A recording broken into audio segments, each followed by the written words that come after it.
Zoom to a select few offers a spiritual app. So I got the spiritual app. So there's always going to be a giant bright light behind you. Yeah. I think it was a good investment.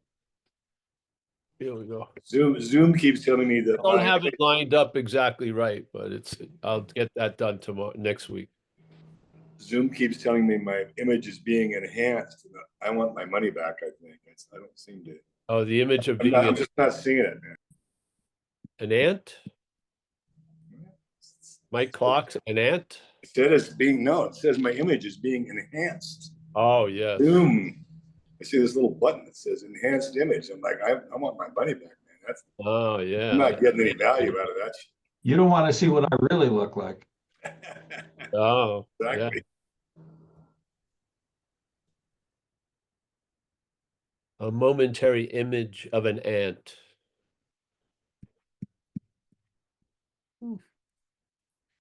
All right, well, everyone, welcome. Anyone has any questions about the topic? I'm sure it's presented in many, many ways. I haven't listened to anybody in a while. But this is how it's been distilled in my little whiskey factory, my little winery over the years. I'm down to one page in my spiritual scripture. Here it is. There it is, right there. Wow. Wow. Yeah. I've run into these things at times. I forgot a lot of things, a lot of the stories we've used. Someone remind me of the snake in the skin the other day. Have you heard that one? No, you haven't. Okay, here you go. So there's a snake, yes? And obviously part of the snake is skin. Yeah. And then there's the skin of the snake. Now the skin of the snake thinks it's the whole snake. Yeah, following me? So the skin is broadcasting. It's got access to the theater. What happened here? Let's see. It gets access to the theater, so there's two voices usually playing. So here's the skin's voice, and then there's the snake's voice. Snake's voice is rarely heard. And every year, as you know, a snake molts the skin, yes? It's not an effort on its part. It's, if at anything, it observes it, yeah? And part of it, obviously, is after a year of trucking around on the skin, it's gotten a little dirty, has a couple of cuts and scrapes, some holes maybe. It's dull, so it's not that very attractive to female snakes. And it's, it's sort of like a tire with a 40,000, mile warranty. It's time to go.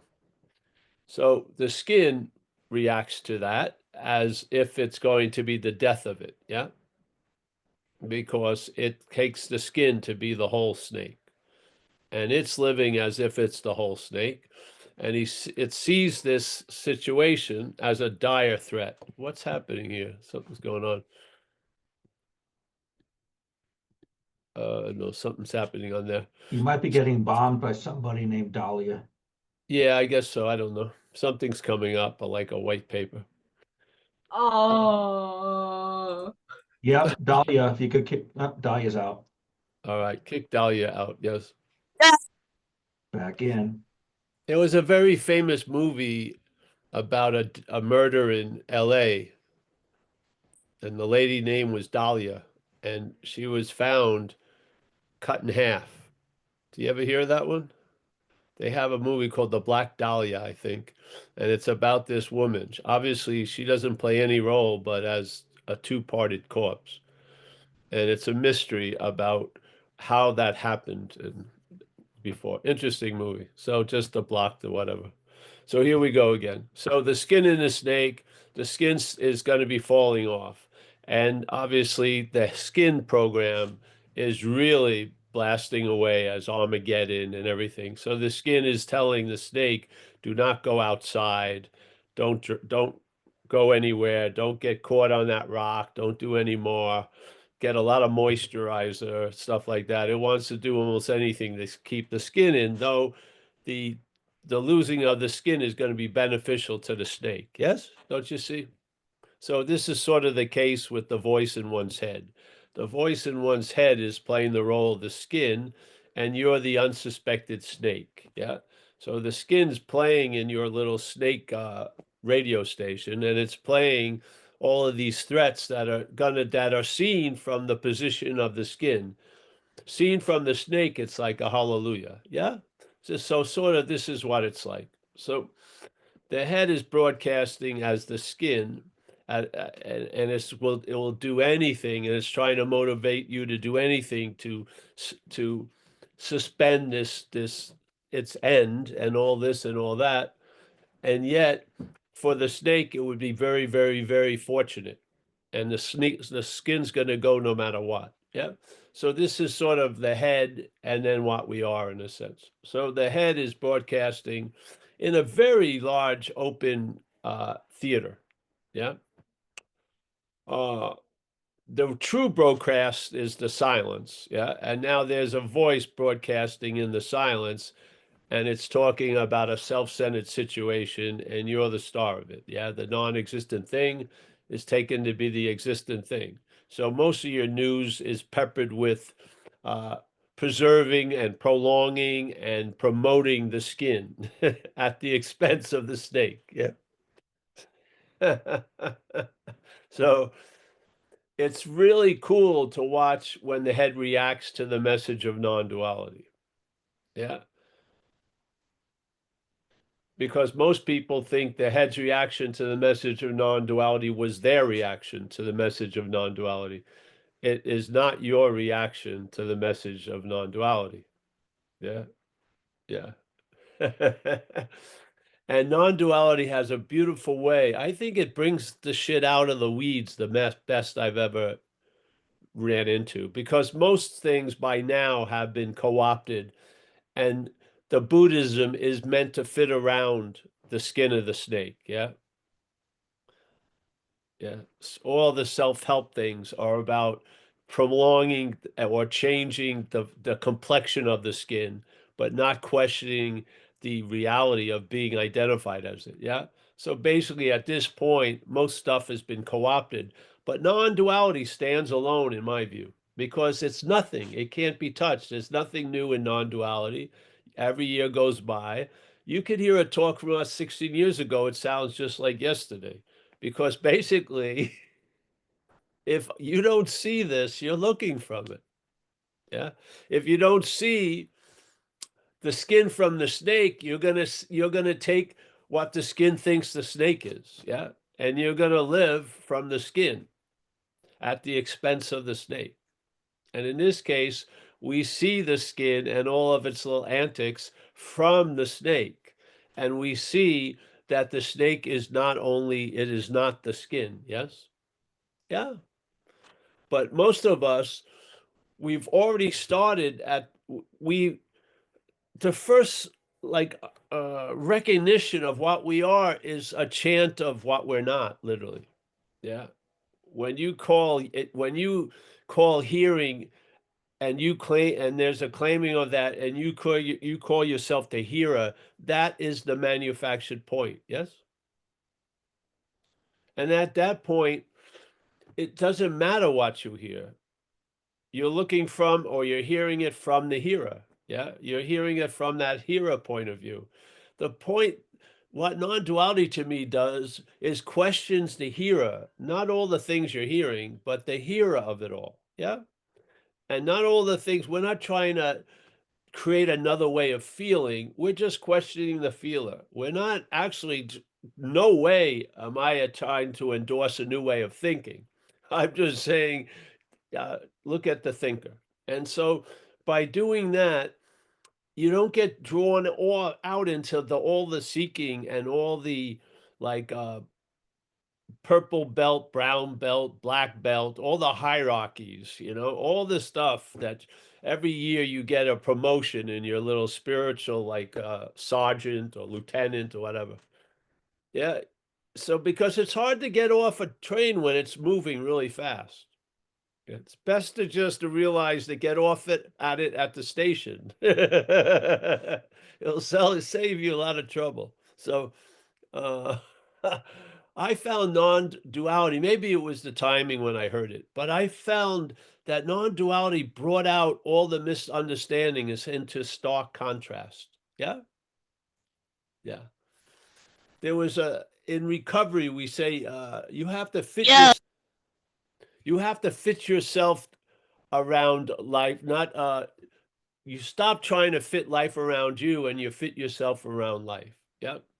So I remember a group of people were starting a very, very expensive rehab in Thailand, where there are many in this town, in the city near Chiang Mai, the city called Chiang Mai. And for some reason, this French headhunter got in touch with me because he had been listening to the talks and wanted to promote me as a program director for this new rehab. Yep.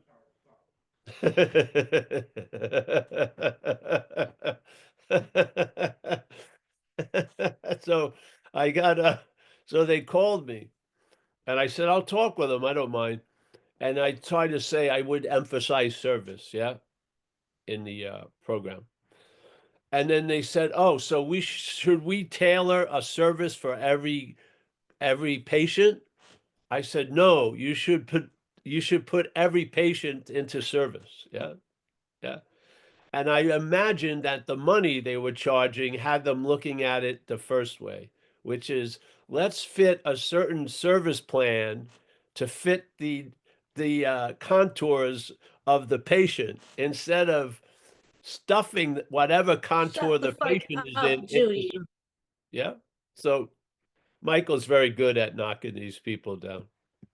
I'm happy I become a target again. I was sort of free for a while, and so I must have I must have insulted something like SpongeBob or something because they sound like they're from the 9 to 12 age set. They're truly caught in PG, but they want to have an R rating. So they're like, "Bleh, bleh, bleh, bleh, bleh." So, yeah. So I humbly feel I had no idea how this was going to pan out when I went to that first talk in non-duality. None idea. But I had a feeling to go back to the second one, even though I didn't really hear anything the lady said. She was very soft-spoken, and it was in a park in Berkeley outside. So I went back, and just the willingness to go back had me introduced to other possibilities. And then I heard a few people, and some of them I liked. And someone told me, I don't know how, to get this book by Ramesh Balsekar, which was called Who Cares, which I think was a great title. Yeah. Who Cares? And I read it. And there was a lot of pauses that I didn't take, but I was the effect of. Something paused me a lot. And I would just stop. And sometimes I wouldn't go any farther, but I would get stopped quite a lot. And then there would be like a rock slide of ideas, old ideas, or avalanche or something. And it motivated me so much, I decided to go to India to see the guy because he was 85 years old.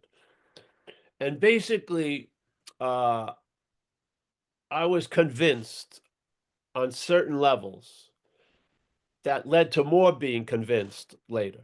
But I was convinced. One of the first ones was like, I felt like it was an unspoken yes. Yeah. I felt something when I was in satsang, and there was a yes from whatever I am. And that became like an unspoken yes. And it was an uninterrupted yes. And I went, and Ramesh was a guy who had been a translator for another man called Nisargadatta Maharaj. He had drove him around a lot. And he emphasized, he was into the personal doership thing. Yeah. He figured if you could see if you're not a personal doer, it would open you up to a lot of other info. Yeah. You don't have to get a lot of info in non-duality. It's a very little bit of info and then there's a huge opening up. Yeah, there's a huge download. You don't study a huge download to get a small opening up. This is a small invitation, and then it's a large, yeah, a large thing. And it's sort of like it's like a big bang with a lot of bangs, yeah. So there's the big bang, maybe, wow, I'm not that, and then there's bangs along the way. And the fuses aren't long. They're not like 3 feet or 4 feet. They're like maybe less than a sentence, you know? You are what you're looking for. Boom. Yeah. It's not like a 800-page thesis. It's like a very quick, the statement lights the fuse and something happens. Yeah. And then you come back, let's say, to this satsang, and you don't understand why, you don't like the guy or whatever it is, but something keeps bringing you back. And it's not me, obviously. So the fuse gets lit and the thing goes off. You can't regroup. Yeah. You get stunned with, you can't use the Buddha to seek the Buddha, and then bam, before the mercury of you regrouped, there's an explosion of emptiness. Yeah, it's very cool. And then this regroups again, but something's different. Yes. And you realize a lot of stuff. But one of the realizations I had, for me to be what I am, this doesn't have to stop. What I'm not doesn't have to stop to be what I am. Has nothing to do with stopping it, because I am being what I am. And if you could see like a huge space with a little activity appearing in it, yeah, that's sort of like what you're not is. It's a little activity appearing in it, but what it has done, in a sense, somehow it's almost like a magic trick. Your interest and attention has been tunnelized, yeah, tunnelized into a self-centered view. So whatever you see is seen as how it pertains to you, you see? So whatever gets seen is given more meaning from the you than what you're seeing. You're not receiving much meaning.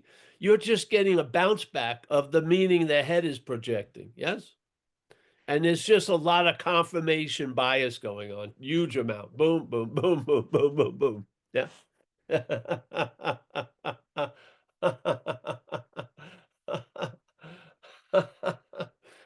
And sometimes, like, present the head like 30 books to study. It'll go right for that. But the sudden knockout punch, it doesn't know exactly how to get over that. Yeah. Because it's obvious it's knocked out. And so when it regroups, it's a little bit more self-conscious about its authenticity. It's very loose. And then you go to another one, whatever can be perceived can't be that which is perceiving. Boom, it gets whacked. And after a while, one of the times when it regroups, you still see it as the emperor with no clothes. So one of the times it puts some clothes on, you still see it without any clothes. Yeah. And then I feel that is sort of a foundation now. Yeah. And the important work has done. There's been a loss of interest in you sufficiently to produce an effect before the interpretation of the effect. Yeah. So right now, something happens and there's no time rushing you out of that happening to an interpretation of it. You're in the moment seemingly. Yeah. So when I'm seeing, I'm aware I'm seeing. Yeah. Yeah. When I'm hearing this, I'm not seeing and I'm not hearing. I'm aware of hearing and I'm aware of seeing and I'm aware of thoughts. The thoughts have gotten, the thoughts were much sharper earlier. Yeah. They had larger, like fucking, like syringes. It's, you ever see an old syringe? It was huge. It would like, you would, no matter how much you loved it, shoot drugs, you would have stopped and thought about it. It was like super thick. They were fucking, yeah. So basically, the thoughts seem to be rolling around with like little things. Now they've just been rolled. They've just been smoothed over. They just tumble. Yeah. They just tumble in. You notice them, and most of them tumble away. And you really don't come out with any of them ever. They're almost like, well, it's finite, but it seems like an infinite rock slide, and you've seen it before, so you're not really looking at the rocks. Yeah. It doesn't matter if it's a quartz rock slide or a granite rock slide. You sort of got the rock slide aspect of it. So it doesn't matter what quality of the stone. It's yeah. And then I think you may be concerned from where what you're not. You may go to a very enlightened dumb period. Yeah. I'll give it that's like a cushion. You'll feel dumb. You're dumb compared to what you thought was an active intellect. You're dumb concerning that. Yeah. And a lot of times when people look for you for an answer, you don't got it anymore. You're just what? you know, do less harm or something. It's weird. It's weird. If you ever had any expertness in anything, especially spirituality, it's going to be lost, I feel. Yeah. You're not going to be an expert in almost anything because how you thought things were and are, I don't believe is true. Yeah. So, and you just run into a giant question mark. Yeah. Yeah. There's no answer there. Yet it has a lot of shade, actually. You can sit underneath that question mark tree. Yeah. And you know how sometimes it feels really good to sit under a tree? You're going to have that feeling. Yeah. You don't know why. You don't even care about why. I mean, why is about, what size shoe you have, 10 and a half or 11. The why has no meaning much anymore. Yeah. So, uh,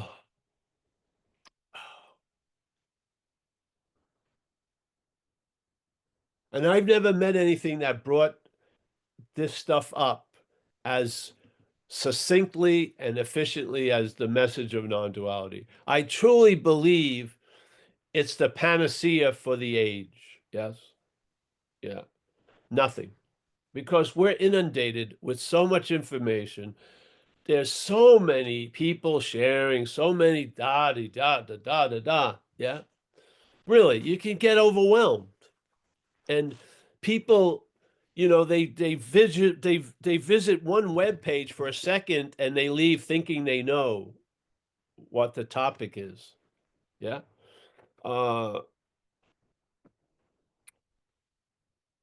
Like that thing said, the guy said, knowledge is finite, but knowing is infinite. Yeah. The sense of knowing is better not better. It's a different uh thing than knowledge. Yes. Knowledge you can get a shelf for, a bookshelf. You can. But knowing it's ephemeral, but you're much more convinced by the knowing than you're going to be convinced through knowledge, I feel. Yeah. Or actually you come to peace.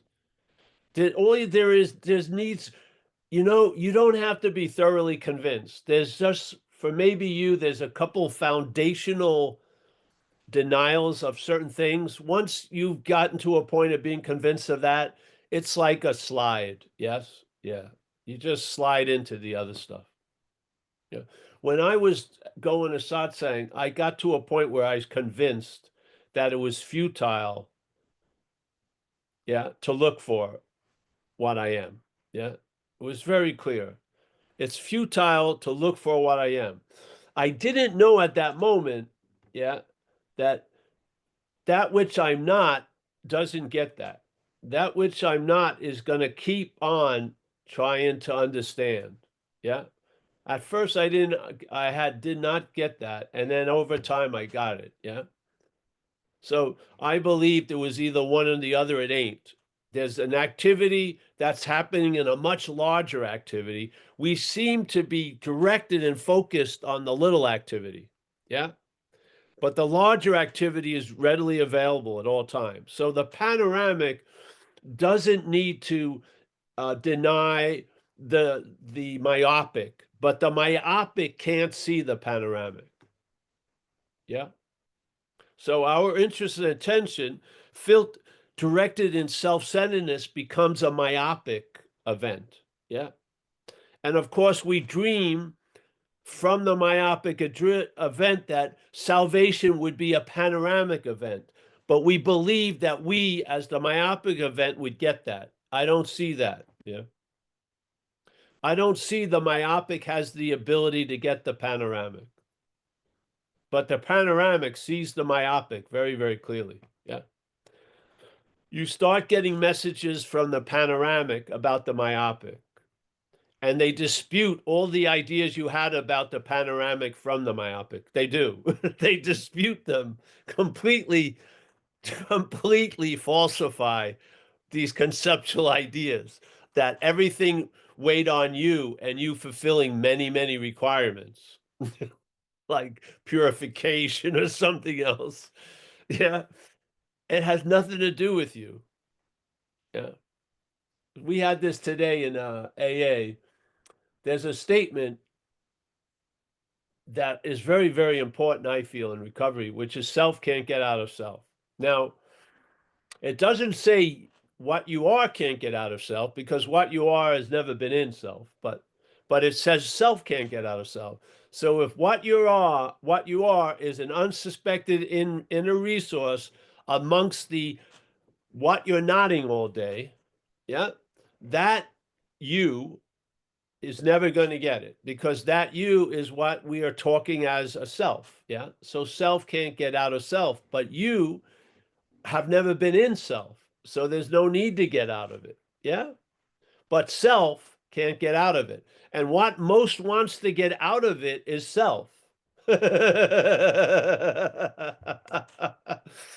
you of you sees it. It does. The self of you wants to get out of it. Yeah. The you of you, what you are, what you are in seeing it has no oomph to get out of it, because it knows it's not in it. It's not true. Yes. I had that example solidified when I was chanting, I'm not a body, I am free, I am just as God created me.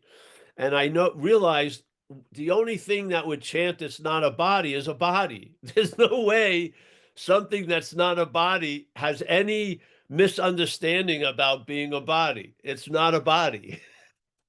So it's not chanting, it's not a body. The body is chanting, it's not a body, to get some relief from being the body. Yeah. That's not a one-off. That's a pattern in spirituality and spiritual seeking. It's the self that wants to find the spirit to get a better advantage as a self. Yes. What's driving seeking? It's not the spirit. The spirit's readily available. It's the head. Yes.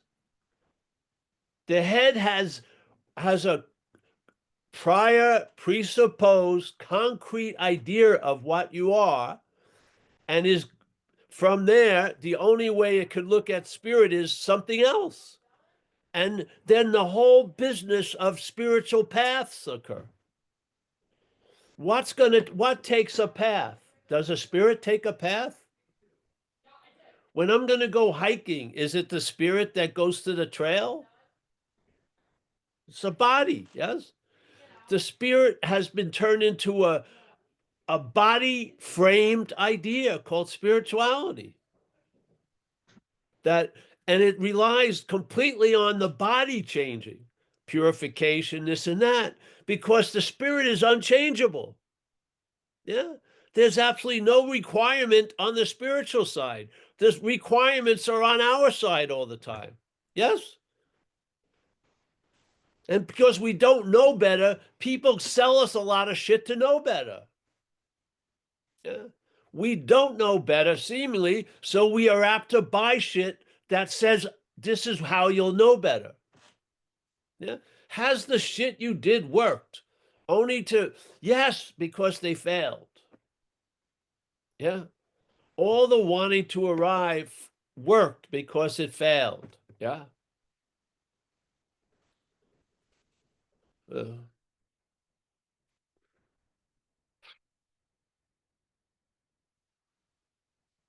so what's not a body doesn't chant it's not a body. What's not a body isn't looking for itself through a body. What's not a body is not the object you're seeking. You're seeking to reinforce the object you're taking yourself to be. The seeking isn't there to find anything, it's to reinforce the seeker. Yeah. So the seeking, and the story is that's going to bring all the relief I need, what I find, but it's actually reinforcing the discomfort and the irritability and the restlessness. Yeah. If you can't see it said by Ramana in the presupposing of a non-existent thing being an existent thing, yeah, and now wanting to get salvation for the existent thing, the spiritual practices themselves are reinforcing the mistake. They're not destroying it.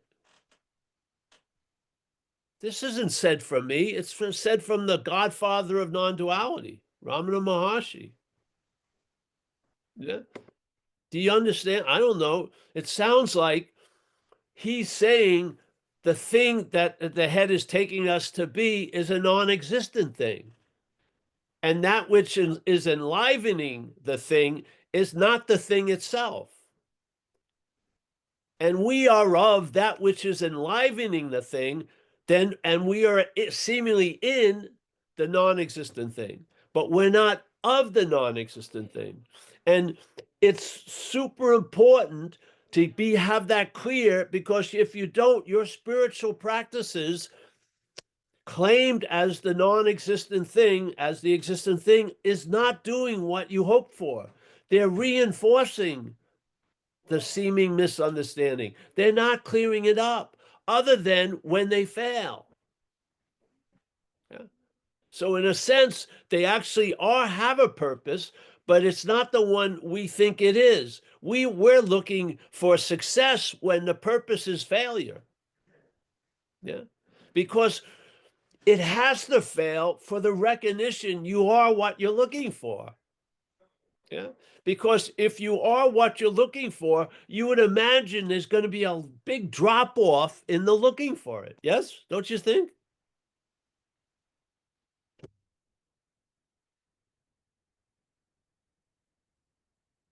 I don't have to vow and promise to give shit up. You just lose interest in it. There's been a recognition. You stop looking from what you're not, and you've seen it from somewhere, and you realize, oh, that's why all this shit's happening. It's based on its view, which is a bogus view. Yeah. It's trying to graft spirit onto a skin. Yeah. And you see it, haven't you seen it? What was your idea of a spiritual person? A person, definitely. First of all, that was a big mistake. A person, maybe taller, not a short one usually. So the robes would look more, be a bigger highlight. You know, robes on a tall, thin person look like fucking Gandalf and shit. Yeah. Very convincing. Hair, long hair, probably. Straight, not the curly kind. But there's been some exceptions, like Sai Baba with his afro. But basically, probably straight. Speak very slowly. When asked something, take a while to deliver the answer. You know, like you're really going into the Akashic records to bring it out. Yeah, and then basically, definitely a loving gaze, or just looking at people a little bit too much, usually. You know what I mean? If you stare at someone in the subway in New York for that long, you're going to get accosted. Something's going to happen. It's not going to go unpunished. It isn't. That's why in New York you would just look at shoes every time you're in the subway. You would never make eye contact with anyone in the station or in the car, because that was like an invitation to come over. And didn't we concentrate on the giver of the satsang than the satsang that was given?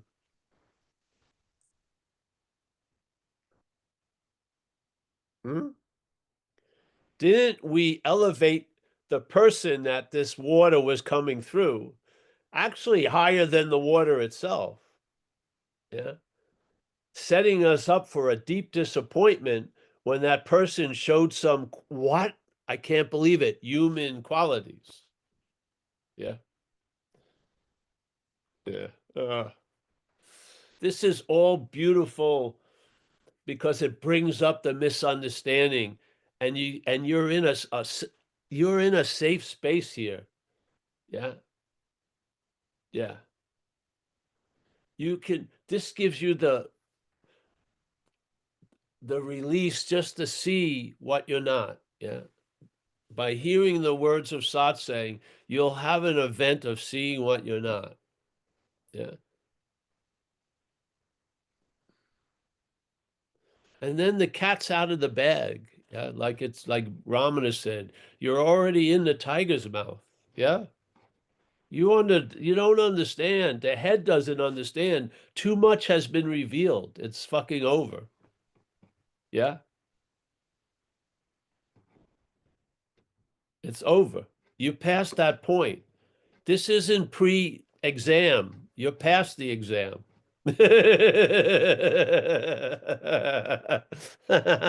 Yes. Yes. You're going to have a peaceful moment at night dreaming, and it'll be like a moment when you pass away of peace. Not because you know anything, but you don't know anything. Yeah. You'll be resting in the uncertainty. You'll be certain about the uncertainty. Yeah. Yeah. We did this thing again today. This lady read the St. Francis prayer, St. Francis of Assisi. And he's talking about the higher power and talking to the higher power, whatever it is. And he says, please allow me to bring harmony, peace, service, compassion, understanding, all this. Not one time did he say, please allow me to bring me, me. No, none of that was mentioned. And it's the obvious statement of his is, it's through self-forgetting that you're reborn. Yes. See, fact, you are what you are. To be reborn to that in this event, yeah, is by losing interest in self. Forgetting self is essential in this dreamlike scape we're in of duality. Even though the statement is you are already that, it doesn't really trigger much unless there's a losing interest in what you're not. Yeah. And in that losing interest in what you're not, the rebirth is it. Yeah. Rebirth of the same birth, which is not a birth. Yeah. You can't go from where we are to nothing. Where we are needs to be negated, and then nothing has never been left. Yeah. I humbly see it that way. I humbly believe there needs to be an application of negation. And then through that application of negation, not only the idea I'm not that, but the finality or the conviction of that can get established here. Yeah. Yeah. Because if you have a sense of what you are, the head's going to claim it. Yeah. Like every epiphany that I went through, it was usually ended by the thought line, I'm having an epiphany. Yeah. Really. There was a space, whatever, And then one thing went across the head. I'm having an epiphany, and suddenly it stopped abruptly because I started. Yes. So sometimes you're going to see the infinite, unbroken event, yet it's going to seem to stop when you start. Yeah. The you. I feel you need to have an understanding of this. Yeah. So that gets negated, and then the infinite is left to be infinite. Yeah. Yeah. I didn't work just walking around, oh, you're a lion, you're a lion, you're a lion, because there's a sheep programming involved. And the sheep programming has gotten quite adept at overriding the fact that you're a lion, to the point where you're dreaming as a sheep to have an experience of being like a lion. Yeah. Mm. I have not seen just telling a sheep it's a lion work that well, even though it's a lion. It hasn't. What I've seen work is recognizing that and seeing the programming that you're a sheep. Yeah.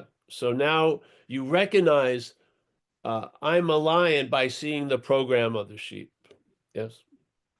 It stabilizes it, because the sheep is going to bounce up. And I feel almost every time it bounced up in me, I started looking from the sheep programming. Yeah. And no one had ever talked to me about it. I thought I was just clicking in. Yeah. And then I heard, no, no, no, no, no, no. You're the owner of the house. That's a fucking uninvited guest. Yeah. And then that was the needed bit of information. It was, because I thought the parable was the old lion recognizes the young lion is confused about what it is, and drags it over to the water hole and just doesn't say much, but puts both their heads out. And the young lion sees the head of the old lion and sees the head of it, and it's not a sheep head. Yeah. And it has that whack that it's a lion. And the parable stops there. But what happens when the old lion leaves and there's no pond? As soon as the lion takes off, the sheep program kicks in and now says, I've just had an incredible lion experience. Yeah. And it goes back to the sheep herd and starts telling everyone, man, you should want to become like a lion. But it's all based on the verification of being the sheep. Yes. It got to be such a point, we've never left this point. I humbly believe if you don't see this, you're looking from it. If you don't see the sheep programming, you're going to be looking from the sheep programming, saying with a very weak transmission, I'm a lion, I'm a lion, I'm a lion. It's not going to have it. Yeah. So here's the one I feel is needed. Just like with the statement, you ever hear of a Zen thing? First there is the mountain, then there is no mountain, then there is a mountain. Yeah. I believe there's a stanza needed before that. I do not believe you start at first there is the mountain. I believe you start at first there isn't a mountain. Yeah. Because your reaction to the mountain is going to be different. You may not even try to make the mountain disappear, only to appear again and be super frustrated, because you have a knowledge while the mountain is appearing that there is no mountain. This is the point of the message, I feel. It's an undisputable position. Yes, indisputable. That which comes after can't get before it. It cannot get before this message. Cannot get there. So first there is no mountain. Okay. Then there's a mountain. A lot of problems in life. Blah, blah, blah, blah. I want that mountain to disappear. I'll do anything. Do I have to climb over it, blow it up, whatever, live over, drive around it? And then I'm dreaming life will be great when the mountain disappears. Then there is no mountain. Wow. But suddenly again, it reappears. Then there is the mountain again, holding on the same reality. it had at the first point, which is there is a mountain. But if the reality to you is there is no mountain, your response to the mountain appearing and disappearing and then appearing again is going to be completely freaking different. It has nothing, the difference will not have anything to do with the mountain, the appearance of the mountain, or the disappearance of the mountain. It's the knowledge there is no mountain. Yeah. It doesn't say non-duality and then there's something else. It's non-duality, not two. Not a mountain and not the disappearance of the mountain. There is no mountain. Yeah. So, all right. Anyone? We don't have any hands up right now, Paul. You don't have any hands up. All right. No. The master has come Oh, in. I'm sorry, we do. David Lowe has his hand up now. Hey, David. Here's the master. Hey. Hey, hey. Speak to Beautiful cat. Fatso.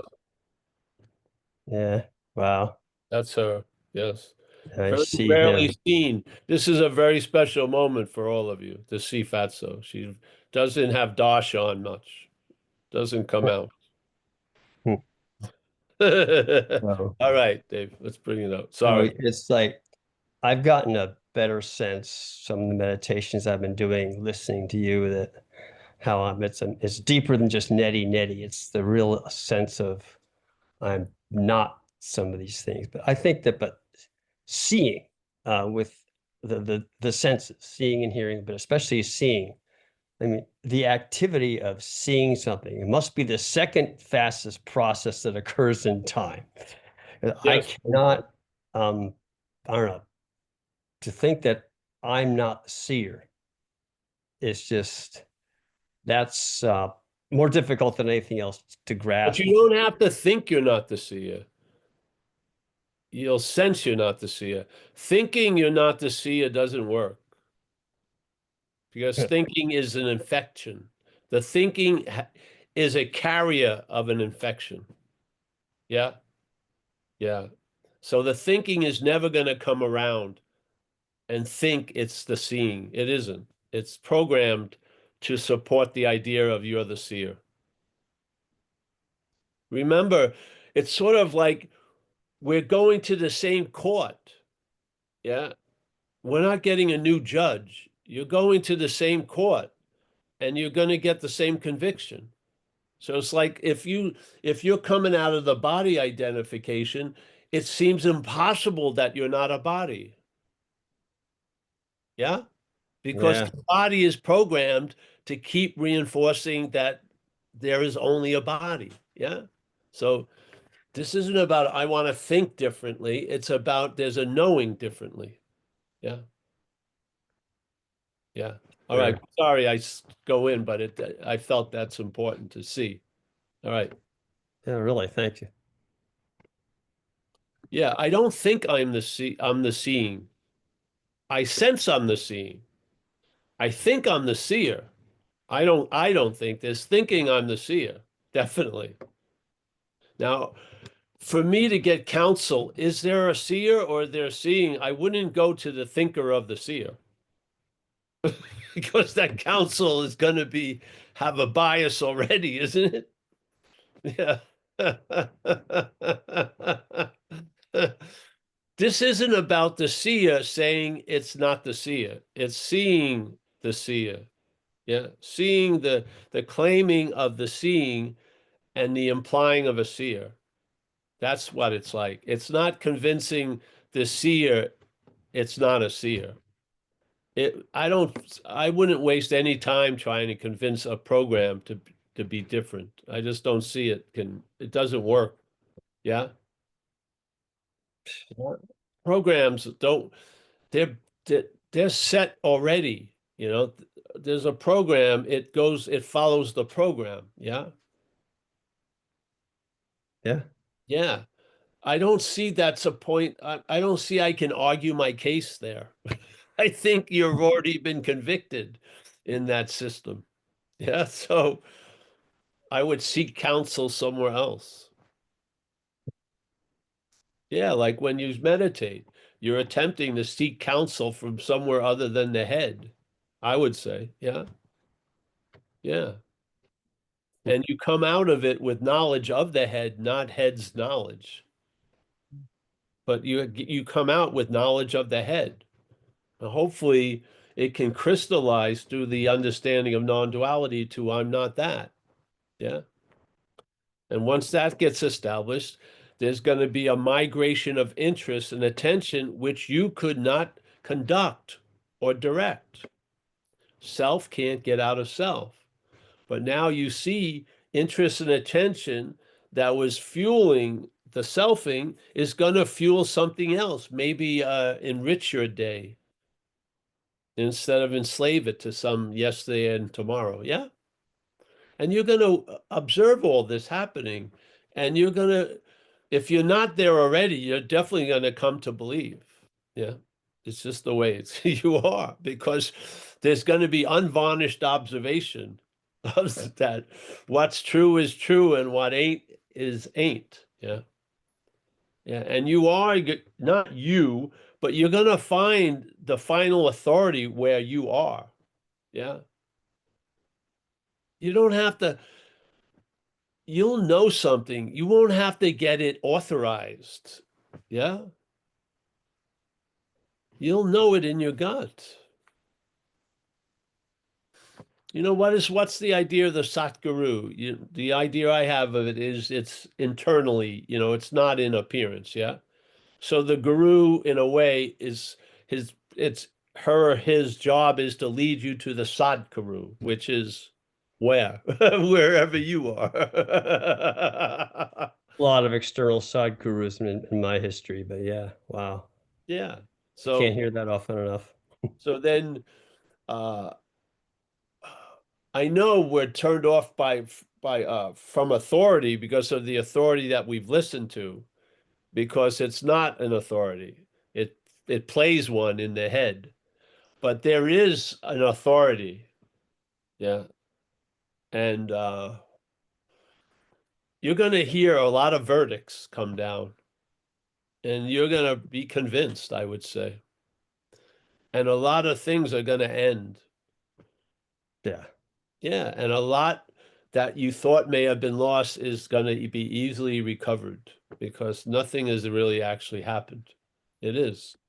And it's not going to be based or dependent on your effort or thought or anything about you, actually. Yeah. I had this experience tons of times. Yeah. If you don't mind, if we'll stay a little longer, if you don't mind. When I got sober, I saw that I could, my head coming through all those 10-day cocaine retreats had come out with some ability to observe stuff that was making it easier for other people. So I was asked to speak and stuff. And then I was put in a position where I did this thing called a fourth step workshop. And really, it was just like something coming through that was so obviously not the idea of me. Yeah. And I remember I came in there every Monday night. I did it for years, like 15 years. If I was in America, I would do these things that were affiliated with AA. And in those 15 years of Mondays, I was in a lot of different physical and emotional and mental conditions. Yeah, and financial and circumstantial conditions, a lot of seemingly bad ones. Yet I would show up every Monday night, and no matter what condition I was in, something came through. So it became obvious to me that which was coming through was before all my conditions. And it's coming through wasn't based on me being in a certain condition. It could care less what my condition was, because it was prior to it. Yes, before. Yeah. And so every Monday, I'd have, like, my girlfriend just broke up with me, or I was waiting here if I had AIDS or something like that. And you would think all this shit would block the flow of something. Never, never. That's amazing. So That's a amazing. huge misunderstanding was broken, like every week, like somebody's back. And I realized most of my spirituality was me getting prepared.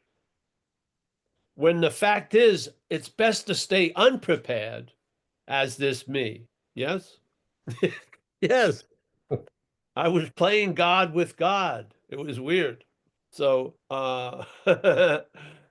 these things were like, they were like you learn like a dye changing the color of a cloth. Yeah.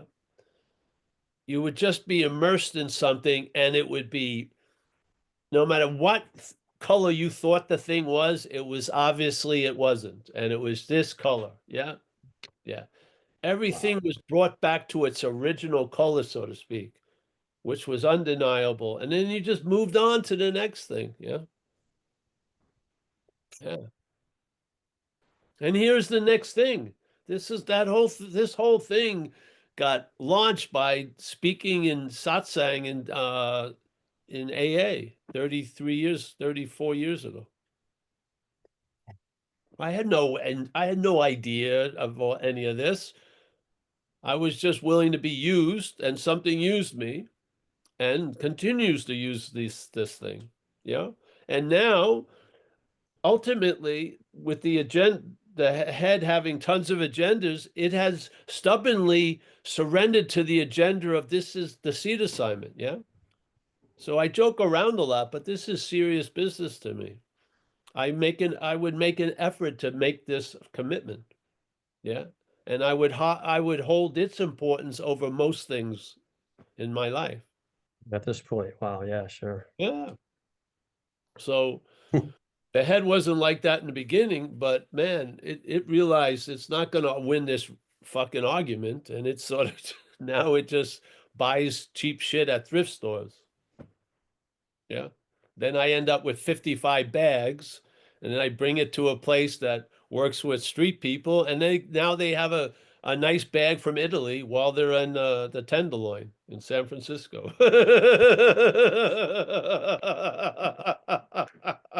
And it's really cool, the joy of taking something from Italy and bringing it to the Tenderloin is like the Bowery of San Francisco. Yeah. Hey, I like that bag that guy has, as he hasn't moved from an unconscious posture with the fucking fentanyl. But people need bags. Yes. So yeah, Cool. Wow, thank you. yeah. And I just come to love all of you in a way. I know, like the AA, Course in Miracles says, there's something else the head has made to be us. You would think there's no reason to be suspicious of it. I mean, I've given it the position to lead me. Why should I be suspicious of it? But we've all grown suspicious of it, haven't we? Yes. Something's going on there. It's Hal in 2001, happening again in 2025. Hal's taking over the mission.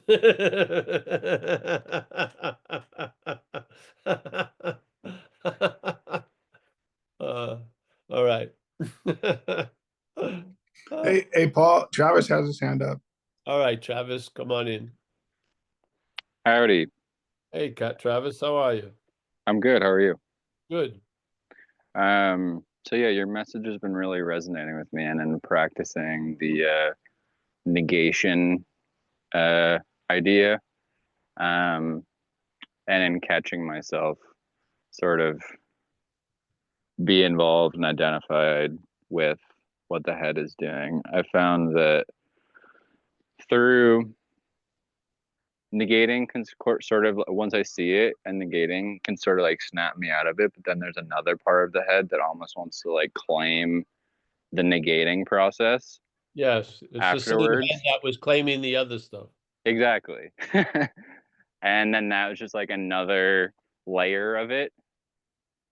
But I feel like the purpose, it sort of creates that space and shines a light on the claiming, hopefully. Yeah. Yes. Maybe. Yes. And in seeing that, it's not even necessarily like you're changing the content of anything, No. but you're getting a sense of a certain space that is, I mean, you say it's like prior to the mental content, but just like, I guess that's a good way to say it. You get a certain sense of a space, but the magic isn't even in the negating, because the mind can, that's almost also a sort of mental process, but it can kind of point you to a certain space that is prior to the mental Yes. craziness. Yes. And then it also sort of highlights that, like, yeah, once you, the sort of information that comes back from that as well, like when the mental process is trying to claim the negating, is that it's sort of out of like secret tricks until you stop seeing it and then you're in it again. But when you get to that place, there might even be like a little anxiety from the mental state that's almost like a sort of futility that's like anxious, but Yes. It's I think anxious it's, because it's on thin ice. Yes. yeah, because it has nowhere to go. Well, it's on thin ice also. It's been calling the ice of FLOOR, a very firm foundational flaw, but it's thin ice. Yes. Its whole story. Yes. And it's Right. beautiful in a way. You just, what is the subjective, what's the part of the head that is called the subject? What is it subjecting is the object of self, yes? So you as the thing gets critiqued by you as the no thing. Yes? But the you that's critiquing the thing is of the thing. It doesn't think so, but that doesn't make it so. Right. Yeah. So it's not two really on a like a plate tectonic way. It's not two. So the objective self, many people get to be, they have an understanding that's not them, but they believe that which is having the understanding is them. But what's Right. having the understanding that it's not them is also not you. Right. So that's why it's not two. It's not two as a practical. See, they're seeing and you're putting crutches on the seeing. And the crutches are not two, because the seeing has been so like funneled through this tunnel. We just need the crutch while the awareness is happening with the crutch of not to, so that we see the object of awareness and also see the false subject of awareness. Because that subject of awareness is of an object. It's yes. Right. So you as a subject is in subjectivity. This is a false subject. Yeah. And so this is why it's not two. So you're not the object, nor are you the subject. Wow. Yeah. So yeah. Welcome to the whatever Thunder, the pleasure dome. Speaking Yeah. of not to, I found a translation of the Faith Mind poem or whatever. Yes. And there's a section in there where he talks about not to, and it's talking about trusting mind. It's very similar to the version that I've seen that it's called Faith Mind, but it's called like trusting mind or something. And I thought you would, I don't know if you've seen that translation, but I think you would enjoy it. Yeah, I have probably, was it by Red Pine or something? Oh no, it's not by Red Pine, but I do like Red Pine a lot. I don't know. Whatever the one I've read is enough for me because I just use it for something. Right. Yeah. Because faith mind, if you would categorize, let's say, a teacher called Nisargadatta Maharaj, he was like faith mind. Yeah. He heard from a guru, someone, and he believed that person's trust so much it was easy to put that trust in the person into what he said, and it was quite an easy, seemingly transference. Yeah, because he wasn't a practitioner for his whole life. He was just had faith in this person. So, and not the person, but the mind of the person, big M mind. And here's the statement: faith mind or trust mind, because the head we definitely don't trust. I mean, with the most modicum of observation, you do not come to trust the head. You come, obviously, you see that it's a failed system. So they're talking about big M mind, faith in that. And yeah, yeah. Yeah, Can it's probably really the source of like the original cause of mistrust, actually. Yes, and the thing is that mistrust makes you mistrust things that are actually very trustworthy. Not you mistrust, yes, but it spreads the mistrust, which is another having faith in it. Yeah. So it's just like you watch people come into recovery. I didn't trust myself as how far I could throw myself. Yeah. Yeah. There was no discernment about trust in the infinite and maybe not trusting the finite. I only thought there was trust. Yeah. And what I had been trusting in wasn't trustworthy. So it had eroded. Yes. Yeah. And I think that's its purpose in a lot of ways, because now you finally realize it's not the truth, and then you believe there's no truth, but there is a truth. Not only that it's not the truth, there's a truth in and of itself. Yeah. Yeah. So you can be very untrusting of the head and be completely rooted in faith mind. Yeah. I mean, that's the point. What could be so convincing? Only faith mind. Yeah.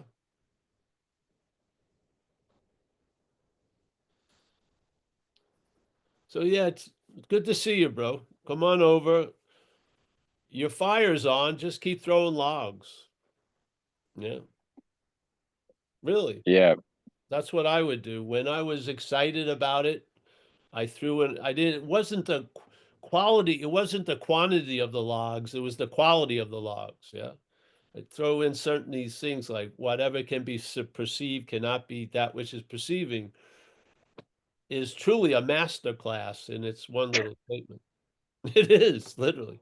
So, yeah. really. Yeah. Yeah. Well, good to see you, bro. Yeah, you too. Thank you. Keep on firing. Yes. Yeah, Anyone else? thanks for those logs. Oh yeah, yeah, no problem. There's an infinite supply of logs.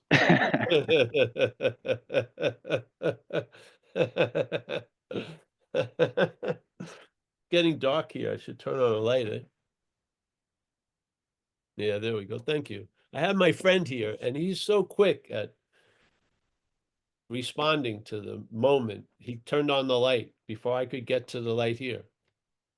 Yeah, that's awesome. Thank you, Vlad.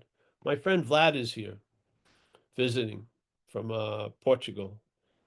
Vlad, Kathleen, we were all together and down in Joshua Tree. All right, anyone else, or though we're gonna say goodbye? Yeah, Paul, Esther has her hand up.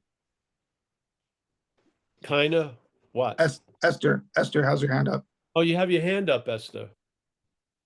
Wow, Esther, it's just you're like an apparition. Wow. What? Oh, we're back to Michael Stacy. Oh, here she is. Hey, Esther, how are you? Okay. Um, what Let's you, move on from how are you? Just hello. hello. Yeah. Um, I don't know where to go from here. The I there was thinking this morning a lot about things in about the world that I can't change, and I thought that I was upset for that reason, even though I know I'm not. And then uh seeing seeing that that's not you, isn't you either. So what are you left with? Here and now, hun. And then maybe go to the refrigerator, get a snack.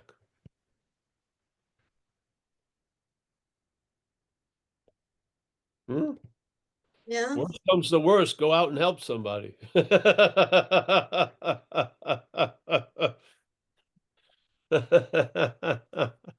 Yeah, honey. Everyone comes there where you are. You've been there many, many, many times, and things happen. Yes? You're like in the middle of a river that's rivering.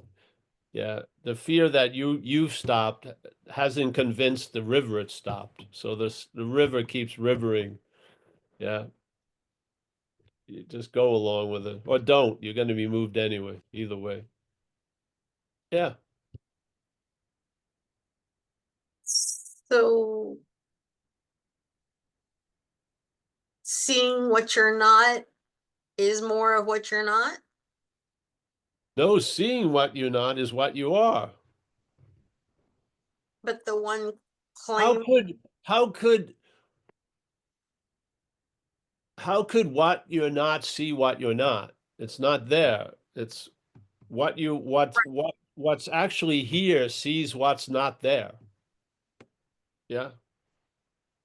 yeah. Yeah. So what you are is seeing what you're not. So what you're not is not here. Yeah. You are.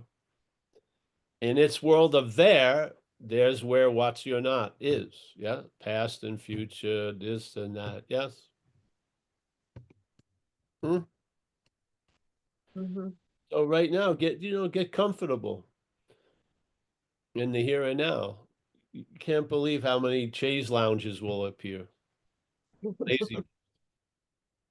Yeah. Yeah. You may come to really like it, honey. That drive to know hasn't served you well. Mm-hmm. Yeah.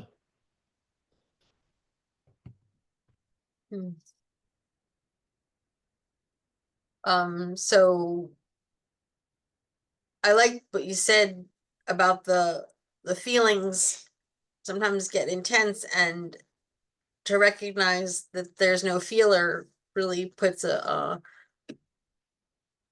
Yes. yeah. There's so many reasons why.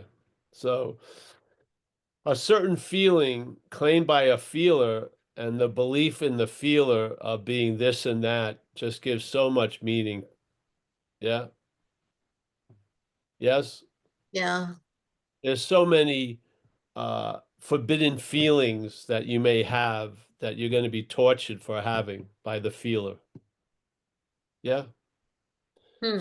When you lose interest in the feeler, the categories of feelings gets changed, and yes, the meaning and significance are less lofty than they were before. Mm-hmm. You ever hear a song by Radiohead? Feelings, just because you feel it doesn't make it true. Yes. Mm-hmm. It's Yes. good. It's good. I can't sing like Tom York, but just because you feel it doesn't make it true. Yeah.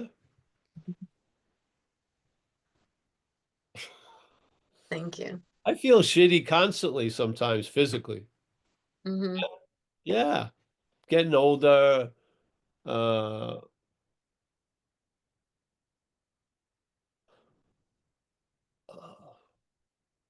and then there's no period on that sentence. It just trails off. Yeah. I feel shitty. Really, so what? That's very inspiring. If it's If it's really severe, I'll probably be moved to do something. Mm-hmm. Yeah. I don't have a count, I don't have a book of, all right, today 51% of the time I was what I would call feeling good, and 49, maybe 45 feeling bad, and 3 I don't know. It's just more, yeah, feelings come, feelings go. Sometimes I'm feeling physically okay, sometimes I'm not. Uh, but those feelings don't shake the tripod of awareness, What's seeing everything isn't being moved by the feelings, it's noticing. Yes. It's the reactions to the noticing of the feelings is where the head is skating. Yeah. Mm-hmm. Yeah. Yeah. Thank you. Yes. This isn't about stabilizing a case, an event that can't be stabilized. Feelings cannot be, they come and go. They don't have real beginnings or ends. Yes. Yeah. It's like almost a note that you're in a space and then you hear the note and then the note just disappears back into the space. So feelings, there's no like, oh, I have a 4 foot 5 inch feeling. It weighs about 100 pounds. Caught it in the lake of the past and shit like that. It's just there. It's just going. Things are going on. Yes, on and on and on and on and on. One thing that I got from reading Scardata is that everything is to give it a one purpose is everything is for entertainment. So the feelings, if they're uncomfortable, or the thoughts, if they're whatever they are, uh to just to come to it with that it's all for entertainment, that nothing's serious. It's not saying that. He's describing an effect he experienced. Yeah, Going to practice it. That doesn't work. I see. Yeah. When you are, see, the head needs constant entertainment. When there's a loss of interest in the head, you may be entertained sufficiently enough moment to moment. Yes. I see what you're saying.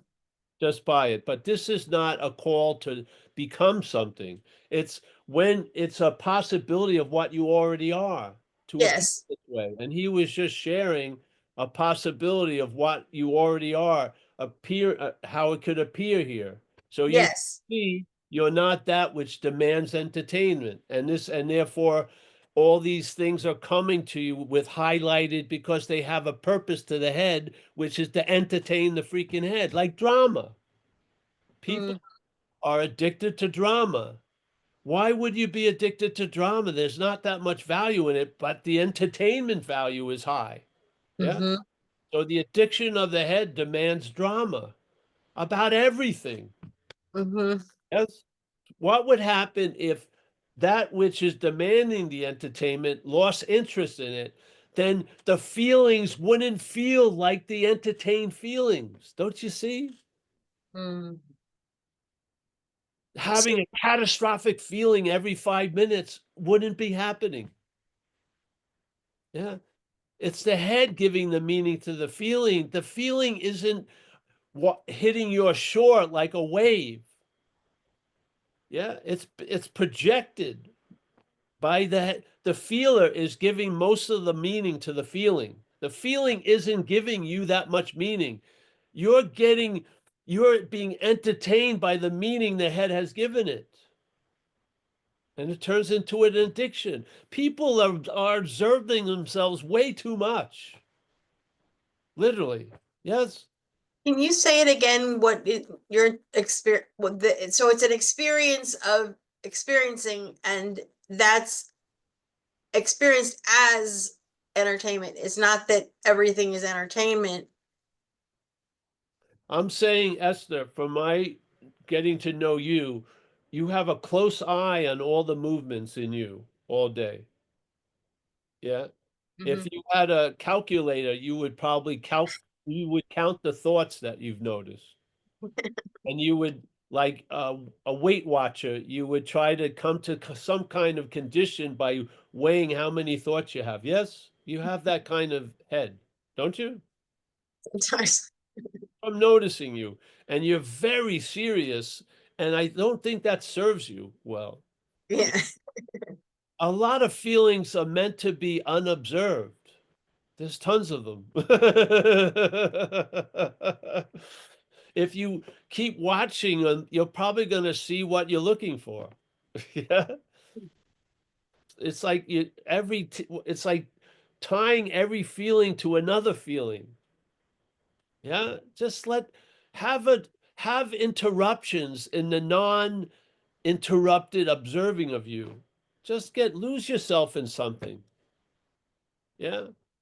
What happens, I lose myself in something, and then the critic comes and says, "Oh, you didn't follow your breath, or you were holding your breath, or Yes, I know, honey. I know. I know this illness. I know it. I know it. All I can say is there is a valve that's easily reached by lack of interest. mm-hmm, You stop reaching for it.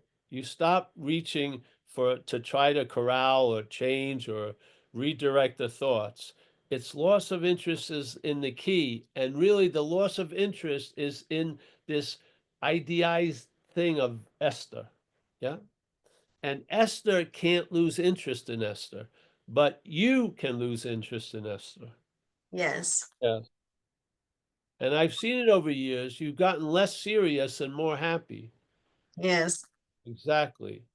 And it's lovely to sit near the ocean and not have counted every wave you watch break. Yes. Sometimes it's nice just let the ocean be the ocean. It doesn't have to be added up or subtracted from. Just fucking, yeah. This is like this. I really believe the loss of interest in this idea of whoever you are, Paul, Esther, Bill, Jim, Mary, is really the key. And Paul, Esther, Bill, Jim, Mary cannot trigger that key. That's what's going to be affected.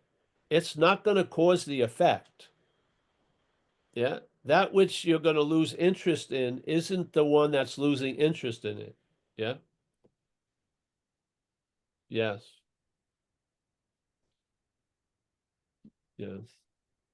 You have it in you. I've noticed it many, many times, honey. You fall back on, I'm hungry. I'm just being personal in a way. You fall back into these old habits. They're not yours. You don't have to. You don't have to be the policewoman all day. You really don't. Take a break. Have an extra fucking, slice of bologna on your bologna sandwich. Just tempt that big foot in the sky to drop on you, because you'll see it doesn't crush you at all. It won't crush you. Yes? Yeah. mm, Let your hair hang out a little bit. Yeah. Do this. You got it. Uh it's hard to unwind through the winding. If you're trying to end up at the unwind condition through winding, it doesn't work. Yes. Yeah. What gets unwound is that winding condition. You just let it, yeah. We're tightly strung, some of us. Yeah, too tight. Like Buddha said, remember the story of Buddha about the middle path? Do you remember that? He was practicing a sadhu and starving himself, and he went the extreme version. So he figured that was the way to go, extreme. And then he realized by seeing somebody going down the river while he's starving, that it was the middle path. Yeah, that if you tighten the string on the guitar too tight, it's going to snap, and if it's too loose, it can't play. Yes. mm-hmm, Yeah. So the interest and attention needed to be redistributed mm-hmm, in life, and he decided it's got to have a balance. Yes. And he couldn't produce that balance. The best he could do was starve himself in the fucking forest. Yeah. Yeah. So he realized something, and then that became what they called the middle path, mm, where he says any form of extremity or extremeness isn't going to work. mm-hmm, Yes? Yes. Yeah. And I hope I watch it in you. You've changed since I met you. You changed a lot, I think. Thank you. Yeah. Yeah, because when I met you, you were like Nurse Ratchet in the spirituality. Fuck. You were like heavy duty, man. I wouldn't want to go up to that window. I wouldn't know what you would prescribe for me. So yeah, and now you're laughing and stuff like this, and it becomes us. Your face looks so much nicer than being frowned and trying to figure everything out. Yes. Yeah.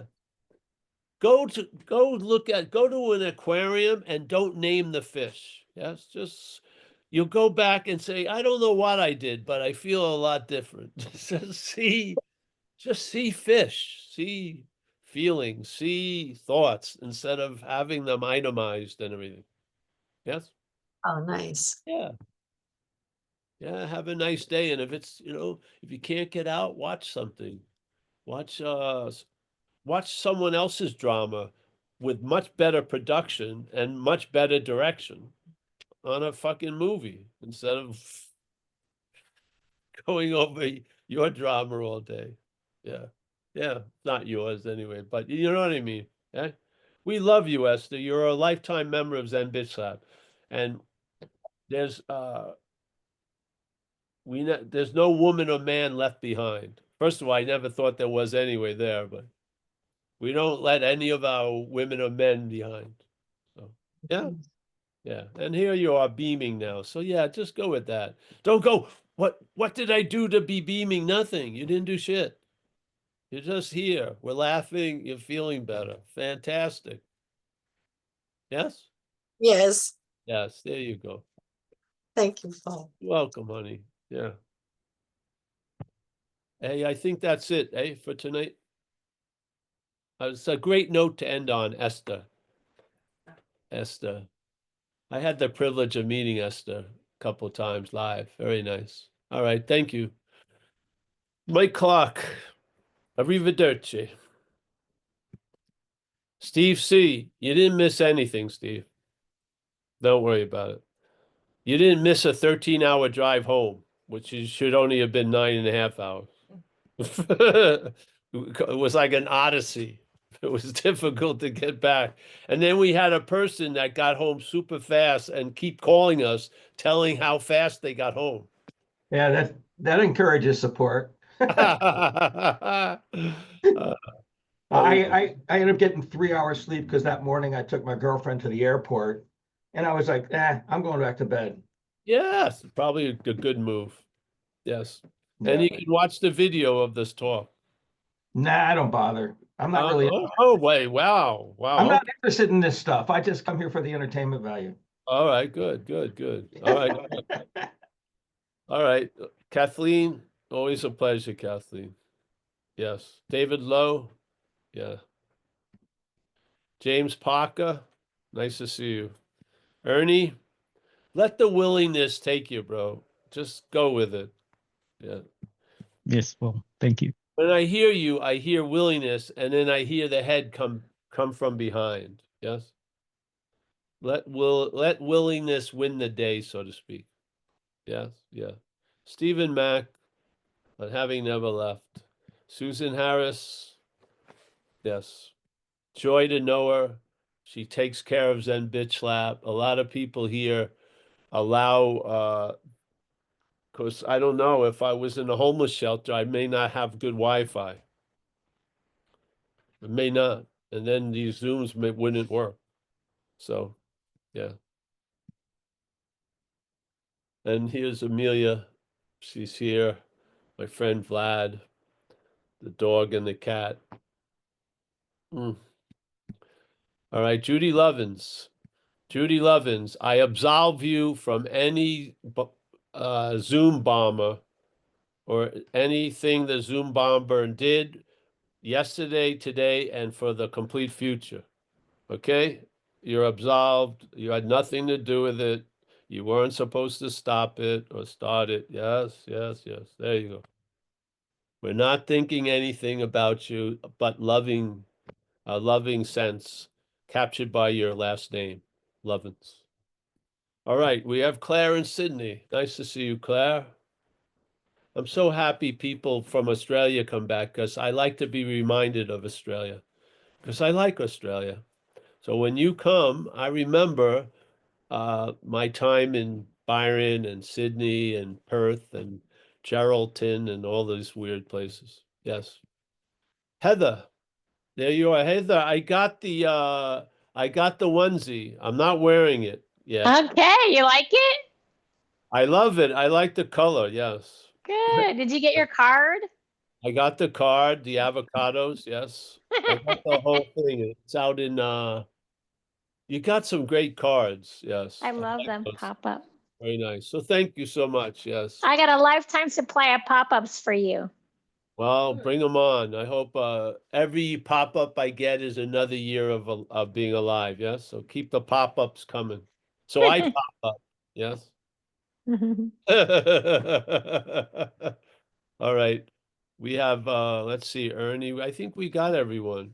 We've got Artur's. Artur, nice to see you. And I can't get to the second page, so I'm just gonna say goodbye to everyone. Mia, thank you, Mia. Thank you. Mia was with us, and I get so much support from Vlad and Mia and Amelia and the animals here, except for the cat. And I don't know what condition I'm in with her, but nor the dog actually either. But the two-legged situation is good right now, and I'm just bowled over, really.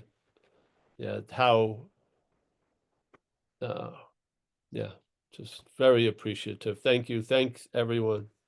Thank you, Paul. Yes. And I'll see you Thanks, soon. Paul. Yeah, Good wear night, wear your everyone. onesie Thanks, next Paul. time. I'll wear the onesie, yes. I think I'm gonna have to make an announcement and try to play that up. But all right.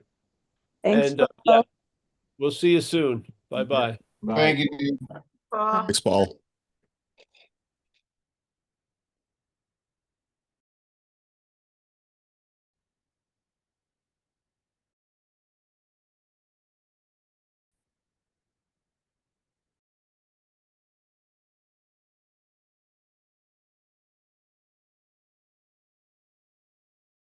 Kathleen?